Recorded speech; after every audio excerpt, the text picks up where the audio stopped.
سکس خشن چیه؟ رابطه جنسی خشن رابطه‌ای که زوجین از رفتارهای خشن و پرهیجان‌تری استفاده می‌کنن. رابطه جنسی خشن معمولاً رابطه‌ای سریع‌تره که ممکنه با درد بیشتری همراه باشه. توی این نوع از سکس کشیدن موها، گاز گرفتن، بوسیدن‌های عمیق و خشن، بستن چشم‌ها با چشم‌بند، بستن دست‌ها و پاها به تخت و ضربه زدن به بدن و اندام‌ها و کتک زدن و فحش انجام میشه.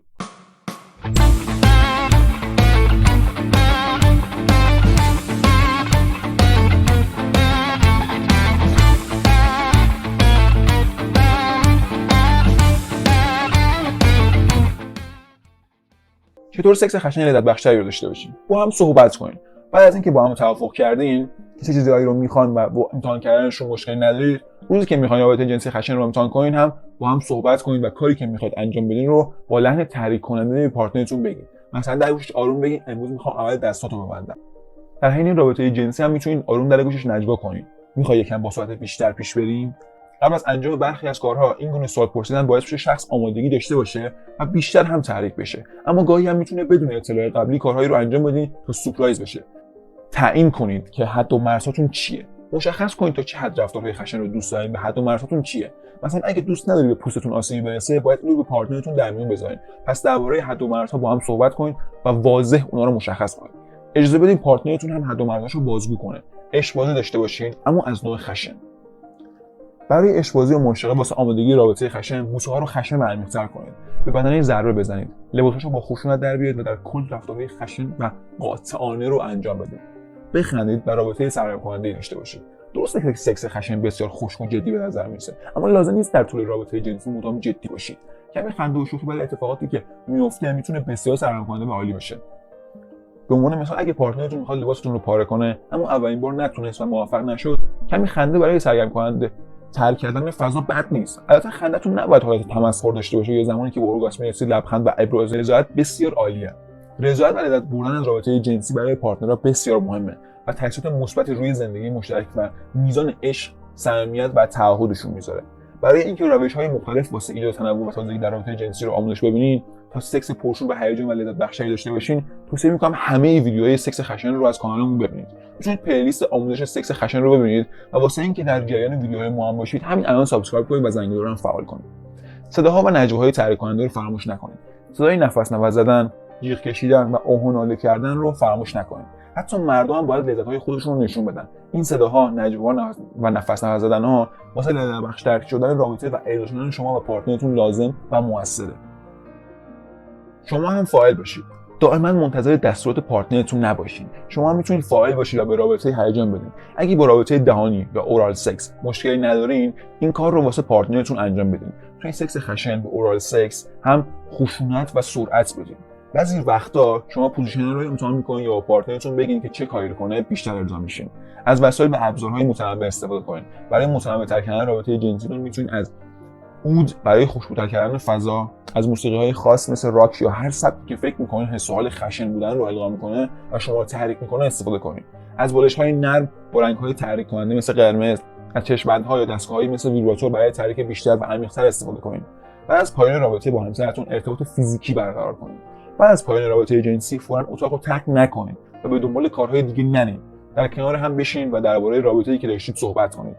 بگید از کدوم بخش بیشترین لذت رو بردید و دوست دارین دفعات بعدی هم تکرار بشه و در کدوم بخش‌ها نیازه که تغییراتی رو ایجاد کنید. رابطه جنسی خشن چیزی بیشتر از ابراز قدرت و انجام رفتارهای خشنه. سکس خشن فقط ابراز قدرت و انجام رفتارهای خشونت‌آمیز و به صورت مکانیکی نیست. توی این رابطه جنسی احساسات و عشق از طریق لحن صداها، نجواها، طرز نگاه و زبان بدن باید منتقل بشه.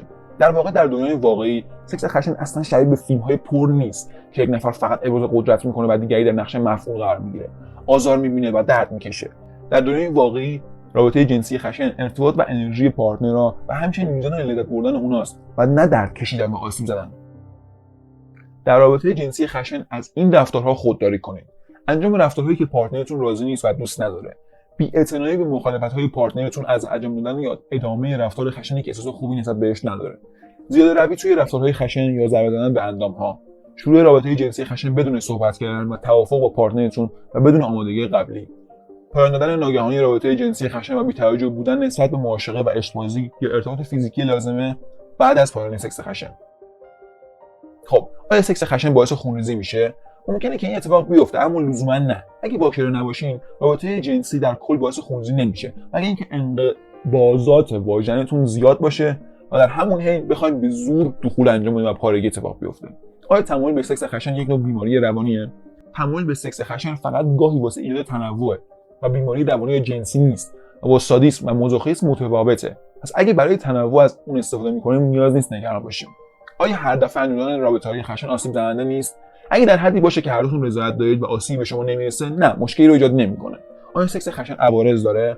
اگه در انجام دادنش افراط بشه و یا افراد رفتارهای خطرناک انجام بدن، ممکنه دچار این عوارض بشن: پارگی یا خراش واژن و خونریزی، سوزش واژن، زخم و کبودی بدن، شکستن حالت تناسلی مرد، کمردرد، در موارد نادر حتی خفگی.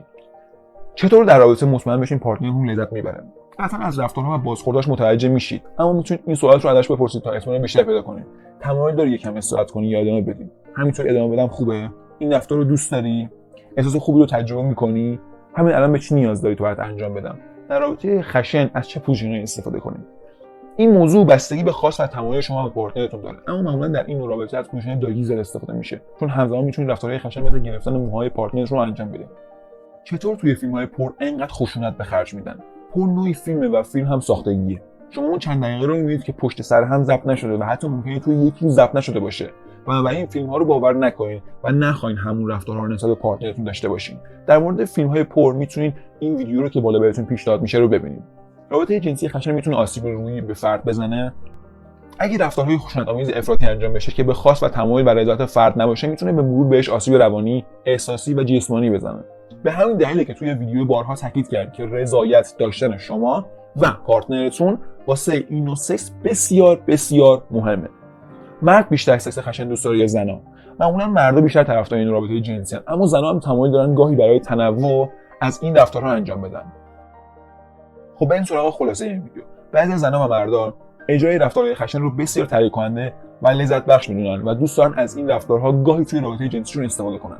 رابطه خشن رابطه‌ای که در اون از رفتارهای خشن مثل کشیدن مو، ضرب زدن به بدن، دخول سریعتر و عمیق‌تر، چنگ زدن به بدن، استفاده از چشم‌بند یا بستن دهان هنگام سکس انجام میشه. البته کسایی که این نوع رابطه رو با افراد متعدد به صورت افراطی انجام میدن، دچار اختلال مازوخیسم هستن که نیاز به درمان دارن. برای تشخیص علت و درمان این اختلال میتونید از روانشناسان بالینی کمک بگیرید. قبل از انجام رابطه خشن با پارتنرتون لازمه باهاش گفتگو کنید و توافق کنید که چه کارهایی انجام بشه و چه کارهایی نشه.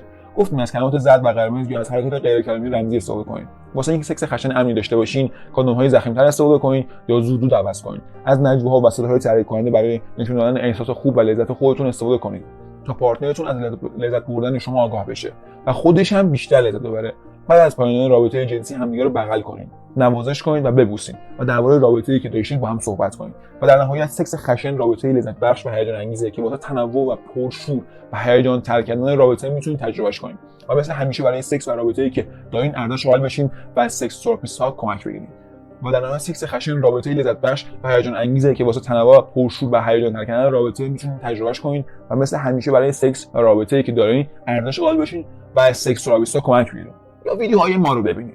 دمتون گرم که تا اینجا با ما همراه بودین. لطفاً ویدیو رو لایک کنید و حتما نظر خودتون رو با اشتراک بذارید. سابسکرایب فراموش نکنید که بیشترین حمایت و انرژی که ما میدن از همین طریقه. تا ویدیو بعدی، خدا نگهدار.